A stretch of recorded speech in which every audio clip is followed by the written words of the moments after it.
In this tutorial, what we'll do is look at creating a more sophisticated program for our die using GD-Basic. To get to this point, hopefully what you've got is a circuit diagram, a PCB, and a flowchart that you've put together previously.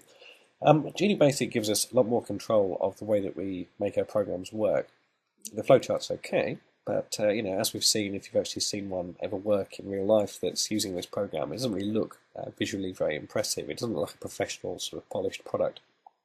So what we'll do is we'll look, as I say, at how we can make it a bit more elegant. I'm actually going to use this code here as the basis for our actual digital die program.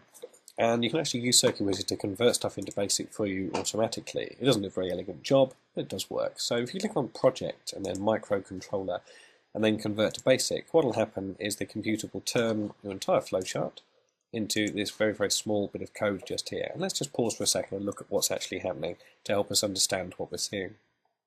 Well, the first thing we've got is you'll see it says the word start. One of the things that annoys me about this is it indents. You see this text moved right in the middle of the screen? It indents a huge amount. I wonder if you go Shift and Tab. Yes, it does. If you go hold down the Shift key, and then with your finger on the Shift key, just tap Tab a couple of times, it'll actually just pull it back closer to the left-hand margin. Just makes it a bit faster to get around with the arrow keys. Okay, let's look at what's going on. The first thing that happens is we start the program. That's just here. Okay, it's the same as the start shape at the top of our program there, so no mysteries so far, so good. The next line it says out and a percentage and a load of x's and ones and zeros. A lot of people look at this and they get really, really worried, but there's no reason to do that. Let's actually look at the equivalent flowchart shape. Okay, the equivalent flowchart shape is this one just here. And what we're looking at when it says the word out is that's basically out just here. And then where you see the letter X, remember in here we can go for X, 0, 1 or toggle. Okay. Well, basically, what X means is leave something alone. And this particular Genie chip doesn't even have these extra outputs just here. These are for other more expensive, more advanced Genie chips. But even then, in code, it's a good idea just to let the computer know that if they were there, we'd be leaving them alone. So you could actually just write X, and then X, and then X, and then 1, and then X, and then 1, 1, and then 0. And that would basically tell the computer to turn on that one, turn on that one, turn on that one, turn off that one, and leave these non-existent ones alone. If we look at our code, that's exactly what we've got. Leave it, leave it, leave it, on, off. That's what's happening there. And the percent just tells the Genie chip that we're handling all of it all in one go. A bit like that, okay? So that's what we're doing. We're basically turning on and displaying a number 6. And what I could actually do as well is you can actually add some little comments in here by typing an apostrophe. It's the key that you normally get the at when you're typing an email address from, just without the Shift key hold down. Type an apostrophe, type a space, and you can make a little comment that the computer will ignore, but as a human being we might find useful. So, show a number 6 on the LEDs, for example. Okay, so that's good. Let's look at what's next. You can use these things called labels, and the computer doesn't have a very imaginative way of using this. It just calls them label 1, label 2. And labels are kind of like sort of little signposts, really, in your program so that you know whereabouts you are. And you can always ask the computer to go back to a particular label and do stuff there again in the future, if you ever wanted it to. One of the things we do quite a lot in our program is we sort of say, if we're holding down the button, keep going. If we're not, jump back to the top of the program. And basically, there's a little label just here. You can't even see it. There's a little label here called label 1. And what the flowchart's saying is, if the button's not on, then go to label 1 and do what it says just there, which is to sit and play the "Are we nearly there yet?" game over and over. You might remember that from before. So we only need 2 labels for this whole program. Those are those 2 just there. Let's look at another line. This particular line says that if input 3 is 0, 0 just means not pushed or off. If input 3 isn't pushed, then go to label 1. Okay, so let's look at that and think about that for a second. So what we're basically saying is we're saying this bit. We're saying, is input 3 on? And if it isn't, then go back and ask the same question again. Yeah, go back to label 1. Label 1, as I say, sits here or here. You can imagine it anywhere you like in there. We've then got label 2, and what we're doing is we're showing, and it's actually pre-labeled these for us, look, we're showing the number 1, and if the button's not being pushed anymore, then we go back up to label 1, which is this, holding steady state, don't do anything pattern, show a 2, show a 3, 4, 5, 6, and back to the top again and again and again and again. And just at the very bottom, after we've shown the number 6, if we're still holding our finger on the button after we've shown the number 6, we're going to go to label 2, which is the one that starts us off showing 1, 2, 3, 4, 5, 6. 1, 2, 3, 4, 5, 6 again and again and again. Okay, so really nice, straightforward, sensible code. So how can we make this basic version of this work a little bit more nicely?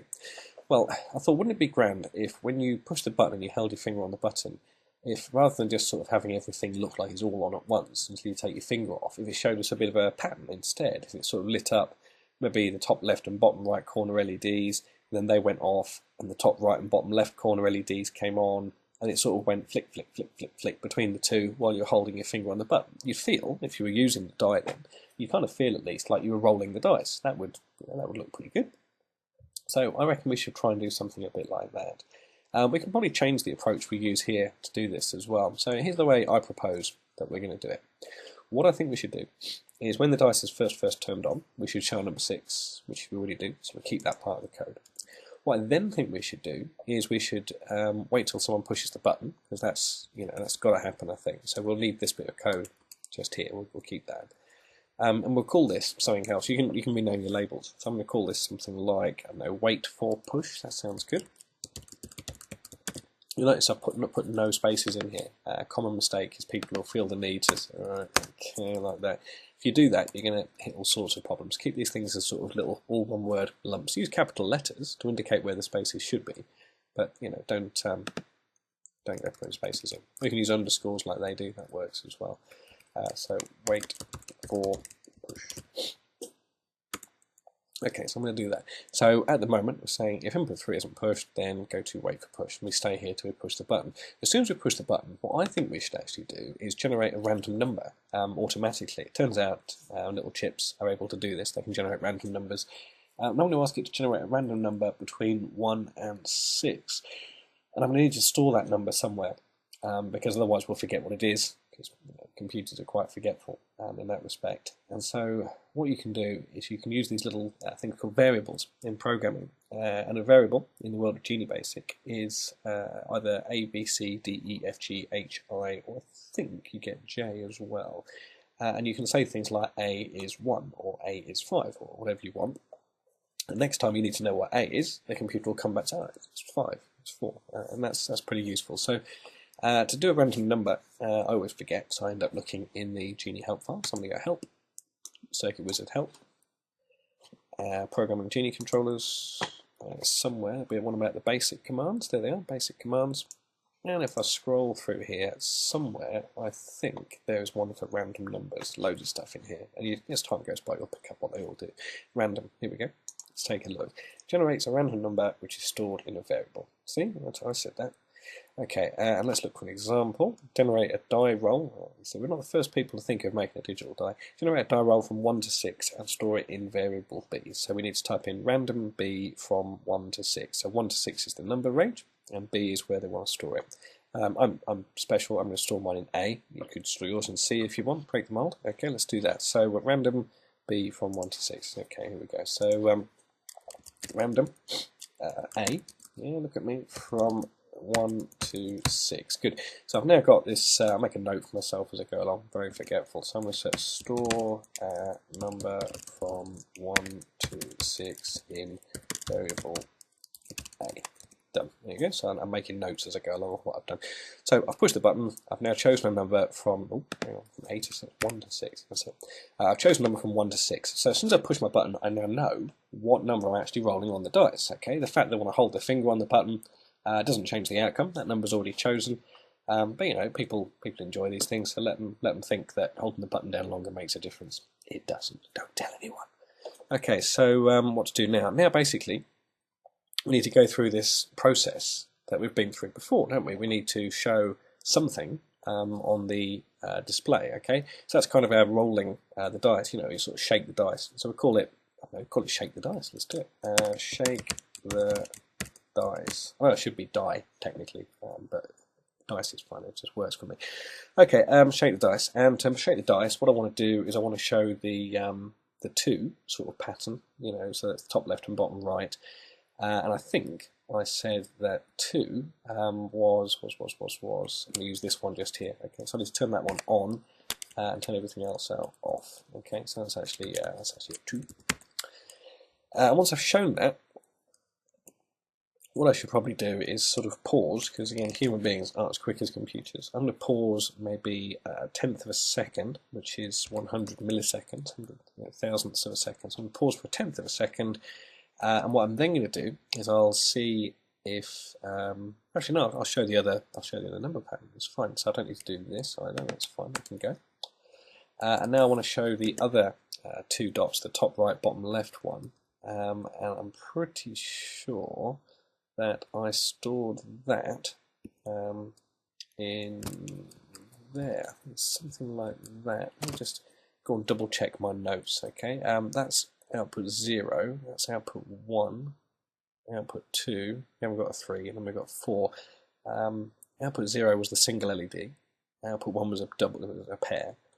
And that's a pair as well. Yeah, it's that one. So as long as I turn that one on and everything else off, then it'll look okay, and that's what I've done here. So this is kind of like the other two. Looking good. Okay, so I've done that. I need to pause again to let the human being actually see it, otherwise they won't kind of experience that. So I've shown that. It's gone plop, plop. So I've shown 2, shown 2.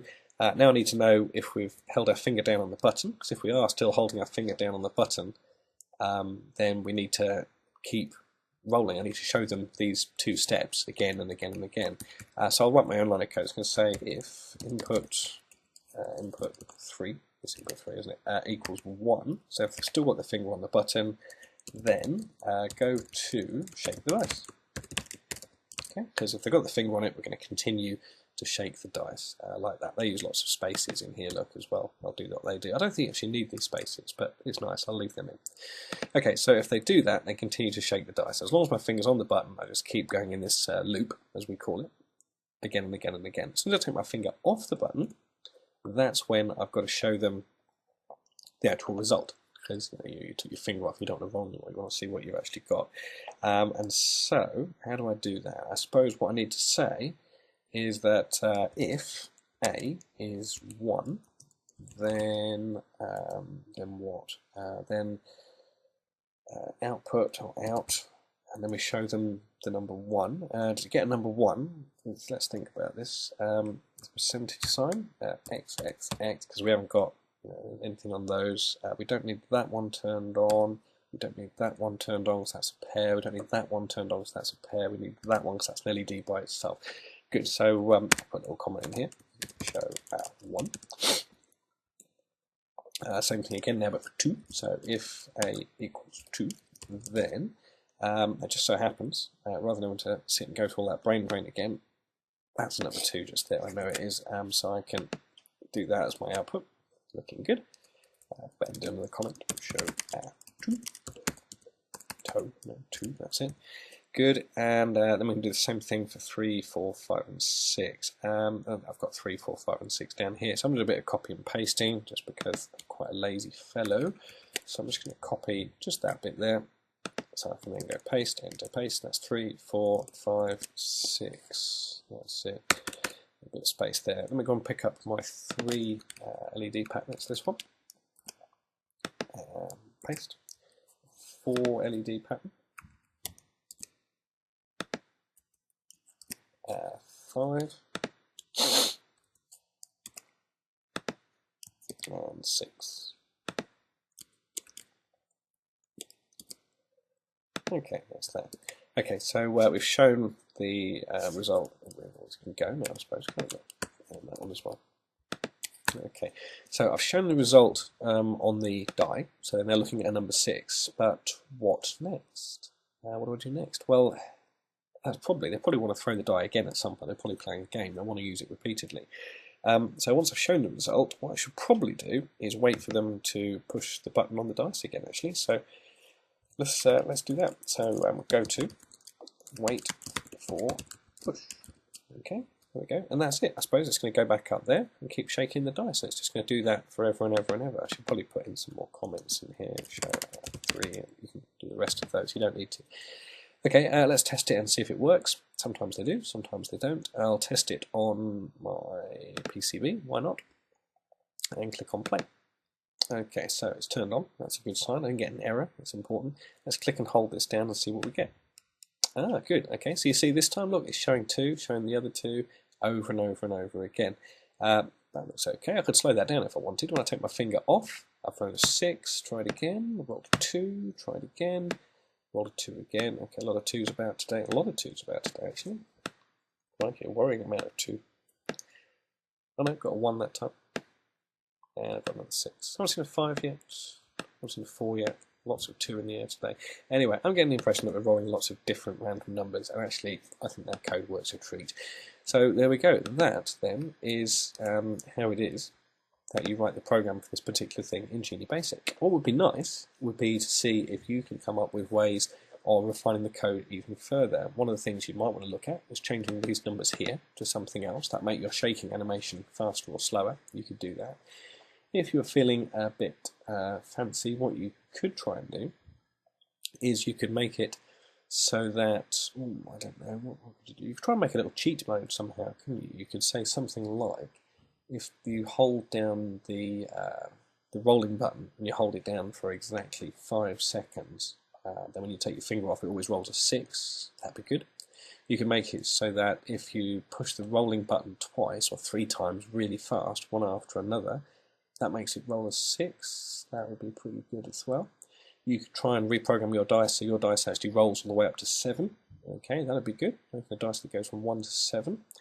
And you could just sort of freestyle a bit like that, really. So I'm looking forward to seeing what it is you can come up with. But the highest award, the highest marks for this particular piece will be the people whose code, when it's finished, does something that mine doesn't, basically. So have a little go, see how you get on, and I look forward to seeing what you come up with.